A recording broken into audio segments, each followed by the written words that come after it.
Hi friends, ఈరోజు మన దేశీయ మార్కెట్లు కనుక గమనించినట్లయితే ఇయర్ చివరి రోజైన ట్రేడింగ్లో మనకి ఫ్లాట్గా అయితే క్లోజ్ అవడం జరిగింది. సో 2024కి ఇది లాస్ట్ ట్రేడింగ్. సో ఈరోజు మన దేశీయ మార్కెట్లు వచ్చేసరికి నిఫ్టీ 50 రిలేటెడ్ గమనించిన, సెన్సెక్స్ రిలేటెడ్ గమనించిన ఫస్ట్ నుంచి కూడా నష్టాలతో ఓపెన్ అయినా కూడా ఒకనొక దశలో నియర్లీ 23,460 కూడా వెళ్ళి అక్కడి నుంచి రికవరీ అవటం జరిగింది. మార్కెట్స్ 23,689 వరకు కూడా హై లెవెల్కి వెళ్ళి చివరికి 0.10 పాయింట్స్ 0.10 పాయింట్స్ అయితే నెగిటివ్ లో అయితే క్లోజ్ అవటం జరిగింది. అంటే ఎస్టర్డే ఏదైతే మనకి క్లోజింగ్ పాయింట్ ఉందో నియర్లీ దగ్గరగా అదే పాయింట్ లో అయితే ఫ్లాట్ గా అయితే మార్కెట్స్ అయితే రన్ అవటం జరిగింది. సో 2024కి సంబంధించి లాస్ట్ సెషన్కి సంబంధించి ఈరోజు మనకి ప్రారంభం నుంచి నష్టాలతోనే ప్రారంభం అవడం జరిగింది. మేజర్గా సూచీలు నష్టాలతో ప్రారంభించాయి.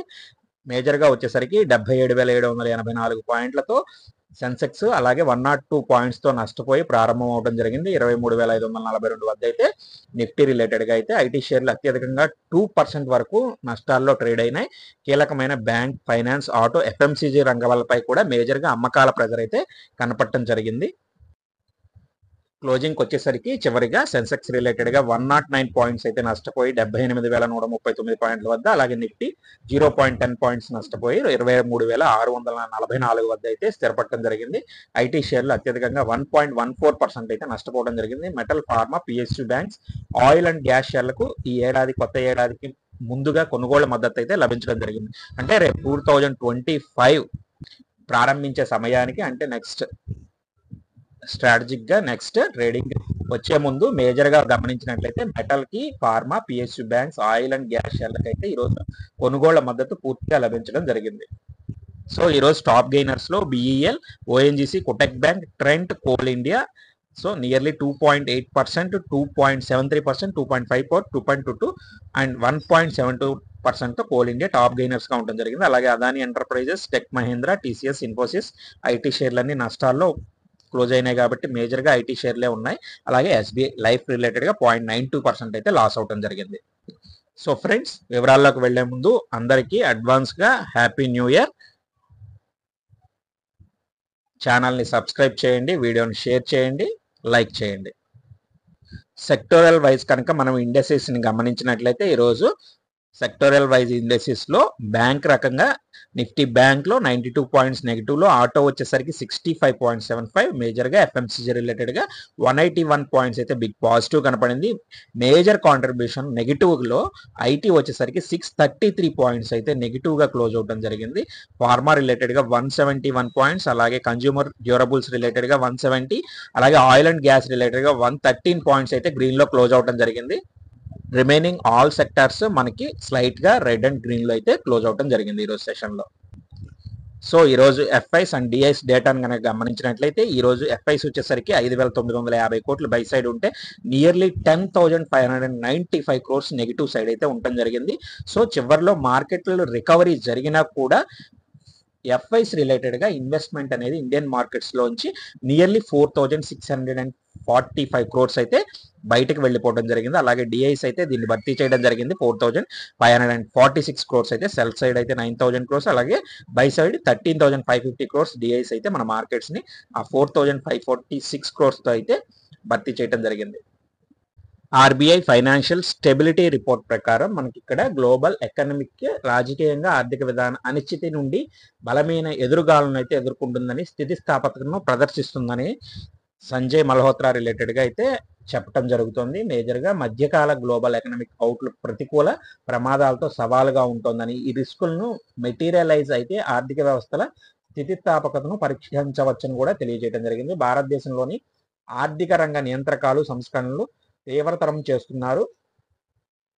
అదే కాకుండా మరియు వాటిని నిఘాను కూడా పదును పెడుతున్నట్లుగా వీళ్ళు తెలియజేయడం జరిగింది. ఒత్తిడి పరీక్షా ఫలితాలు బ్యాంకింగ్ వ్యవస్థ యొక్క మూలధన స్థాయిలను కూడా వెల్లడిస్తాయి. అలాగే ఎన్బిఎఫ్సిలు కూడా ప్రతికూల ఒత్తిడి పరిస్థితుల్లో కూడా రెగ్యులేటరీ కనిష్ట స్థాయి కంటే ఎక్కువగా ఉంటాయని కూడా తెలియజేయడం జరిగింది. దీంతో పాటు ఫైనాన్షియల్ ఇయర్ 25 ప్రథమార్థంలో ఆర్థిక కార్యకలాపాల వేగం మందగించి తర్వాత భారత ఆర్థిక వ్యవస్థ మెరుగుపడుతుందని కూడా అంచనా వేస్తున్నట్లుగా తెలియజేశారు. రాబోయే సంవత్సరానికి వినియోగదారు అండ్ వ్యాపార విశ్వాసం ఎక్కువగానే ఉంటుందని, బలమైన బ్యాలెన్స్ షీట్లు మరియు అధిక లాభదాయకతతో కార్పొరేషన్లు 2025లో అడుగుపెట్టినందున పెట్టుబడి దృశ్యం మరింత ప్రశాంతవంతంగా కూడా ఉంటుందని కూడా ఇక్కడ తెలియచేయడం జరుగుతుంది. మేజర్గా లాస్ట్ వచ్చేసరికి వాళ్ళ దృష్టికి ఆర్థిక సంస్థల స్థిరత్వం మరిన్ని విస్తృతంగా దైహిక స్థిరత్వంపై స్థిరంగా ఉంటుందని కూడా తెలియచేయడం జరిగింది.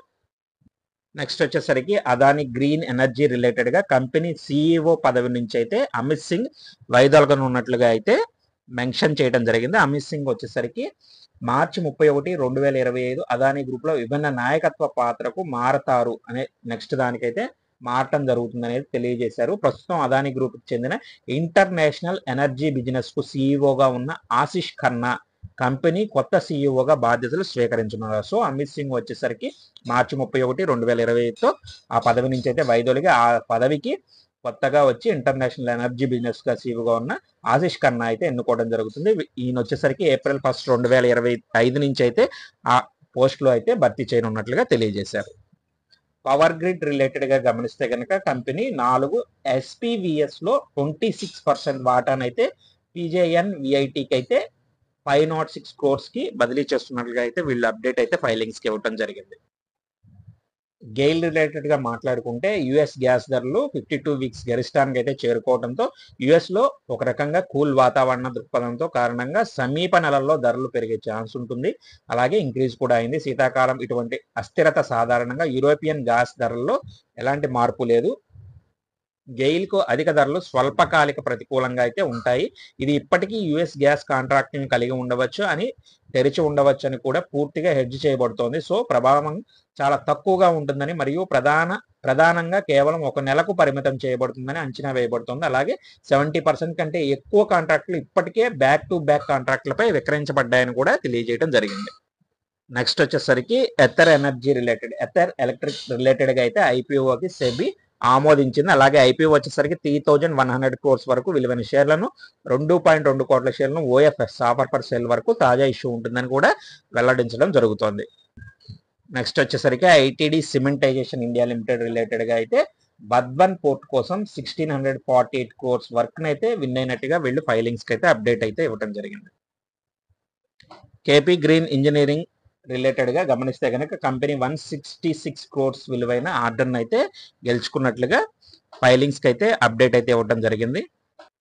వారి రెన్యూబుల్ టెక్నాలజీస్ రిలేటెడ్ గా చెప్పుకుంటే జిందాల్ రెన్యూబుల్స్ తో company 2 GW solar EPC order అయితే రిసీవ్ చేసుకున్నట్లుగా అయితే ఫైలింగ్స్ కి అప్డేట్ ఇవ్వడం జరిగింది. ఈ రోజు సెషన్ లో అయితే 5% అప్పర్ సర్క్యూట్ లో అయితే లాక్ అవటం జరిగింది. ఆర్వీఎన్ఎల్ రిలేటెడ్ గా అయితే ఈ రోజు అప్డేట్స్ లో ఈస్ట్ కోస్ట్ రైల్వేస్ నుంచి అయితే 404 crores విలువైన ప్రాజెక్ట్ కోసం ఆర్వీఎన్ఎల్ వచ్చేసరికి అత్యల్ప బిడ్డర్ గా నిలిచినట్టుగా ఫైలింగ్స్ కి అయితే అప్డేట్ అయితే ఇవ్వడం జరిగింది.